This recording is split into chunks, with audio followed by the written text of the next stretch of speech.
আজ ৯ মে শনিবার খবর শুনছেন বরাক নিউজ টিভি থেকে। প্রথমেই হেডলাইন্স। ভোট পর্ব সাঙ্গ, মধ্যবিত্তের চাপ বাড়িয়ে আগামী সপ্তাহে বাড়ছে জ্বালানি তেলের দাম।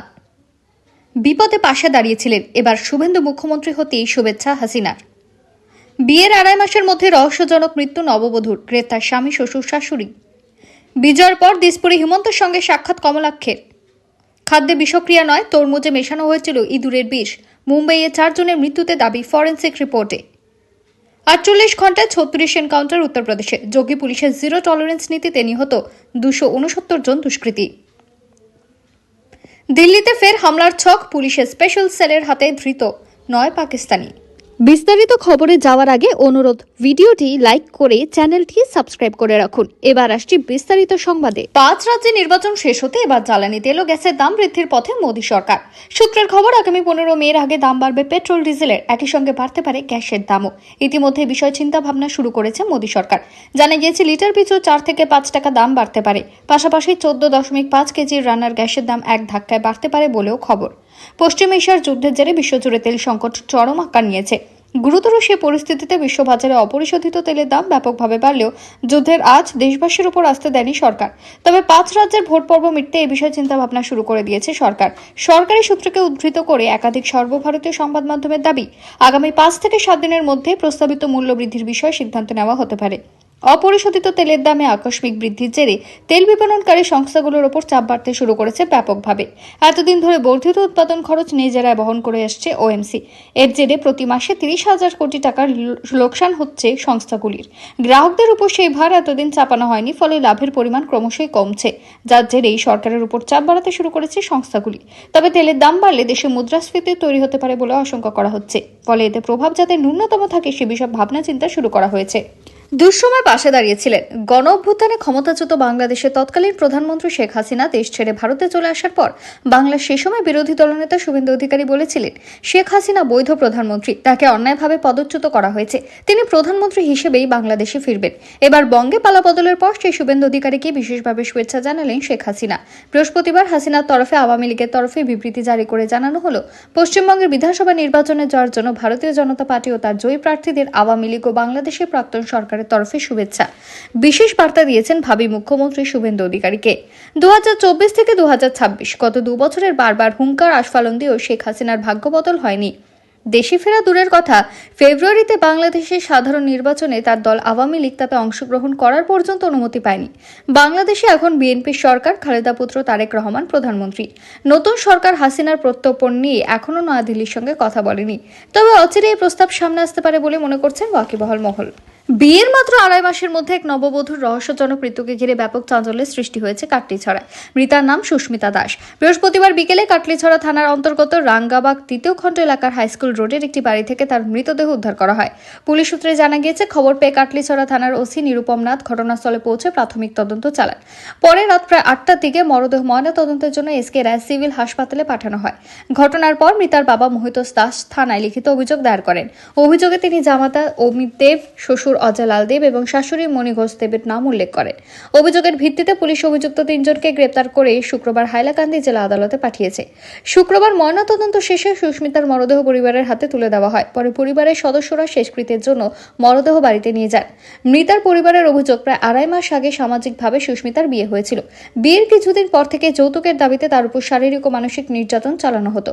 পরিবারের দাবি, স্বামী অমিত দেব নিয়মিত মদ্যপ অবস্থায় টাকা ও সোনার গয়নার জন্য চাপ সৃষ্টি করতেন। কাটিগড়া কেন্দ্র থেকে বিপুল জনসমর্থনে জয়লাভের পর দিসপুরে গিয়ে ডক্টর হিমন্ত বিশ্ব শর্মার সঙ্গে সৌজন্য সাক্ষাৎ করলেন নবনির্বাচিত বিধায়ক কমলাক্ষ দে পুরকায়স্থ। শুক্রবারের এই সাক্ষাৎকে ঘিরে রাজনৈতিক মহলে ব্যাপক চর্চা সৃষ্টি হয়েছে। বিজয়ের পর হিমন্ত বিশ্ব শর্মার আশীর্বাদ গ্রহণ করে কমলাক্ষ দে পুরকায়স্থ জানান, এই জয় শুধু তার ব্যক্তিগত সাফল্য নয়, বরং কাটিগড়ার সাধারণ মানুষের ভালোবাসা, আস্থা ও বিশ্বাসের প্রতিফলন। তিনি বলেন, এই বিজয় কাটিগড়ার প্রতিটি মানুষের, জনপ্রিয় মুখ্যমন্ত্রীর দিক নির্দেশনা, উন্নয়নমূলক ভাবনা এবং জনগণের অকুণ্ঠ সমর্থনের ফলেই সাফল্য এসেছে। তিনি আরো বলেন, বিজয় শংসাপত্র হাতে নিয়ে মুখ্যমন্ত্রীর পাশে দাঁড়ানোর মুহূর্তটি তার রাজনৈতিক জীবনের এক গর্বের ও আবেগঘন অধ্যায়। কাটিগড়ার উদ্দেশ্যে তিনি উন্নয়ন, জনকল্যাণ এবং এলাকার সার্বিক অগ্রগতিকে সর্বোচ্চ অগ্রাধিকার দেওয়ার আশ্বাস দেন। একই সঙ্গে তিনি জানান, ডক্টর হিমন্ত বিশ্ব শর্মার নেতৃত্ব পরামর্শ অনুযায়ী কেন্দ্রের উন্নয়নে নিরলসভাবে কাজ করে যাবেন তিনি। এদিকে রাজনৈতিক বিশ্লেষকদের মতে সাক্ষাৎ শুধুমাত্র সৌজন্য বিনিময়ের মধ্যে সীমাবদ্ধ নয়, বরং কাঠিগড়ার ভবিষ্যৎ উন্নয়ন পরিকল্পনার একটি গুরুত্বপূর্ণ সূচনা বলে মনে করা হচ্ছে। হিমন্ত বিশ্ব শর্মার পছন্দের প্রার্থী হিসেবে কমলাক্ষ দে পুরকায়স্থের জয় স্থানীয় মানুষের মধ্যেও নতুন আশাবাদ ও প্রত্যাশার সঞ্চার। খাদ্যে বিষক্রিয়া নয়, তরমুজে মেশানো হয়েছিল ইঁদুরের বিষ। মুম্বাইয়ে একই পরিবারের 4 জনের মৃত্যুতে এমনই দাবি করা হলো ফরেনসিক রিপোর্টে। আর সেই রিপোর্ট প্রকাশ্যে আসতে প্রশ্ন জোরালো হতে শুরু করেছে, কিভাবে তরমুজে ইঁদুরের বিষ এলো? তাহলে কি পরিকল্পনা করে খুন করা হলো দোকারিয়া পরিবারকে? তদন্তকারীরা জানিয়েছেন, তরমুজের নমুনা পরীক্ষা করা হয়েছিল। সেখানে যে বিষাক্ত পদার্থ পাওয়া গিয়েছে, সেই পদার্থের সঙ্গে মৃতদের দেহে কোনো বিষাক্ত পদার্থের নমুনা পরীক্ষা করে দেখা হয়, আর সেখান থেকে বিষয়টি স্পষ্ট হয়। ঘটনাচক্রে ময়নাতদন্ত রিপোর্টে উল্লেখ করা হয়েছিল যে মৃতদের অভ্যন্তরীণ অঙ্গ সবুজাভ হয়ে গিয়েছিল। সাধারণত বিষক্রিয়ার কারণে এমনটা হয়ে থাকে বলে জানিয়েছেন তদন্তকারীরা। কিন্তু সেই বিষ কোথা থেকে এলো, কিভাবে দোকারিয়া পরিবারের 4 সদস্যের শরীরে প্রবেশ করলো, তা নিয়েও ধোঁয়াশা। তদন্তকারীরা এটাও জানিয়েছেন, প্রাথমিকভাবে মনে করা হয়েছিল যে তরমুজে ব্যাকটেরিয়া সংক্রমণের জেরে দোকারিয়া পরিবারের 4 সদস্যের মৃত্যু হয়েছে। কিন্তু বৃহস্পতিবার মুম্বাইয়ের সরকারি হাসপাতালে মাইক্রোবায়োলজি বিভাগের প্রধান প্রাথমিক রিপোর্টে উল্লেখ করা হয়, মৃতদের শরীরে কোনো সংক্রমণের চিহ্ন মেলেনি। ফলে তরমুজকে সংক্রমণের যে তথ্য জোরালো হচ্ছিল, সেই তথ্য খারিজ করে দেওয়া হয়। অপরাধের ক্ষমা নেই, দাগী দুষ্কৃতীদের বিরুদ্ধে জিরো টলারেন্স নীতি যোগী আদিত্যনাথ সরকারের।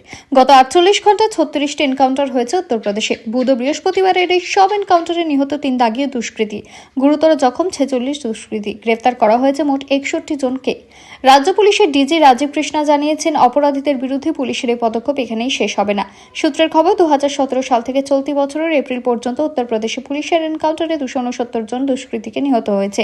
পুলিশের দাবি, নিহতদের বিরুদ্ধে খুন, ডাকাতি, ছিনতাই, তোলাবাজির মতো একাধিক গুরুতর অভিযোগ ছিল। অভিযানে কয়েকজন পুলিশ কর্মী আহত হয়েছেন। পুলিশ সূত্রে জানা গেছে, অপরাধীদের বিরুদ্ধে বিশেষ অভিযান চালানো হচ্ছে রাজ্যের বিভিন্ন জেলায়। অপরাধীদের ধরতে রাতে তল্লাশি, যানবাহন চেকিং এবং গোপন সূত্রের ভিত্তিতে একাধিক অভিযান চালানো হয়। বেশ কয়েকটি ঘটনায় পুলিশকে লক্ষ্য করে গুলি চালায় দুষ্কৃতীরা। পাল্টা গুলিতে আহত বা নিহত হয়েছেন অভিযুক্তরা। ঘটনাস্থল থেকে অস্ত্র, কার্তুজ, চুরি করা সামগ্রী উদ্ধার হয়েছে ইতিমধ্যে। রাজ্যের রাজনৈতিক ইতিহাসে নতুন অধ্যায়ের সূচনা হতে চলেছে। বাংলায় প্রথমবার সরকার গঠন করতে চলেছে বিজেপি, আর সেই সরকারের মুখ্যমন্ত্রী হিসেবে দায়িত্ব নিতে চলেছেন শুভেন্দু অধিকারী। শুক্রবার বিজেপির পরিষদীয় দলের বৈঠকে আনুষ্ঠানিকভাবে 10 শাসক দলের পরিষদীয় দলনেতা নির্বাচিত করা হলো শুভেন্দুকে। বৈঠকে উপস্থিত ছিলেন অমিত শাহ সহ দলের শীর্ষ নেতৃত্ব। দলীয় সূত্রে জানা গিয়েছে, সেখানে শুভেন্দুর নাম মুখ্যমন্ত্রী পদে চূড়ান্ত করা হয়। নির্বাচনের পর কোনো রাজ্যের সরকার গঠনের আগে বিজেপি তাদের বিধানসভা পরিদর্শীয় দলনেতা নির্বাচনের জন্য কেন্দ্রীয় পর্যবেক্ষক পাঠায়। পশ্চিমবঙ্গের ক্ষেত্রেও সেই দায়িত্বে ছিলেন দলের শীর্ষ নেতা অমিত শাহ। তার সঙ্গে সহ পর্যবেক্ষক হিসেবে উপস্থিত ছিলেন ওড়িশার মুখ্যমন্ত্রী মোহন চরণ মাঝি। শুক্রবার বিকেলে নিউ টাউনের বিশ্ব বাংলা কনভেনশন সেন্টারে নবনির্বাচিত বিজেপি বিধায়কদের বৈঠক অনুষ্ঠিত হয়। শাহ ও মোহন চরণ মাঝির উপস্থিতিতে হওয়া বৈঠকে সর্বসম্মতভাবে শুভেন্দু অধিকারীকে পরিষদীয় দলনেতা নির্বাচিত করা হয়। ফলে তিনি রাজ্যের পরবর্তী মুখ্যমন্ত্রী হতে চলেছেন। বৈঠক শেষে বিজেপি নেতৃত্ব আনুষ্ঠানিকভাবে শুভেন্দুর নাম ঘোষণা করে। এরপর বিধায়কদের সমর্থনের চিঠি নিয়ে তিনি রাজভবনে গিয়ে রাজ্যপাল RN রবির সঙ্গে সাক্ষাৎ করবেন এবং সরকার গঠনের দাবি পেশ করবেন।